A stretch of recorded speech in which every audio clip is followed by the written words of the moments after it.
You're watching Time Warner Cable's Local Edition. Our guest today is Dennis Zine, member of the Los Angeles City Council. I'm Brad Pomerance, of course, and I want to speak with you about medical marijuana. In July, the City Council voted unanimously to ban all medical marijuana dispensaries. Why did you join in that vote, sir? We need to clear the slate. We have about 900 medical marijuana facilities in operation now in the city of Los Angeles. We want to clear it, and then we want to bring back a number that's controllable under certain guidelines, and that's why I supported it. But let me ask you this. We know that the California Supreme Court has accepted a case which will likely set the law, make it more clear for city councils throughout the entire state. We're waiting for that, anxiously waiting for that decision. But then why not wait? Because we can't continue to wait while they continue to grow in numbers. Do we wait till there's 1,000, till there's 2,000, that there's one on every corner? At what point do we finally say to the communities that have been complaining they're out of control that we bring them into compliance? So the decision was we want to have responsible medical marijuana facilities. We support that. The chief of police supports that. But we need to clear the slate and get rid of the number, the outrageous number that are currently in operation that are causing harm to different communities. But as we speak today, there is not a Part 2 ordinance, which is what was anticipated, which would allow those dispensaries that were open before 2007 to stay open. Well, that's part of the ordinance that we're moving forward with that I support. But it's not. But we need to clear it so we can say everyone got the notice.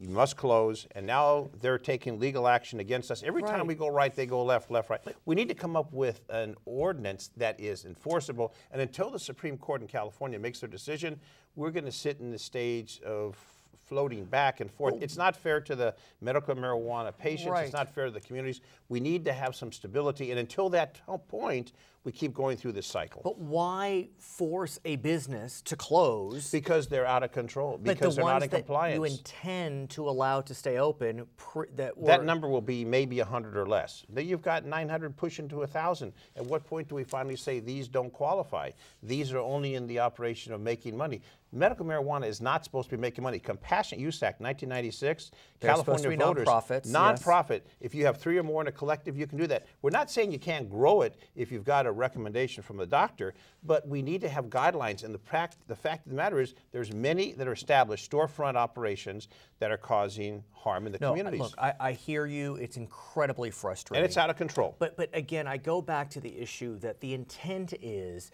that the city will allow those that were operating prior to 2007 to stay open. Yes. The notices. But some of those have gone, some of those have moved. That's what we need to say to the police agency, Los Angeles Police Department, DEA, et cetera.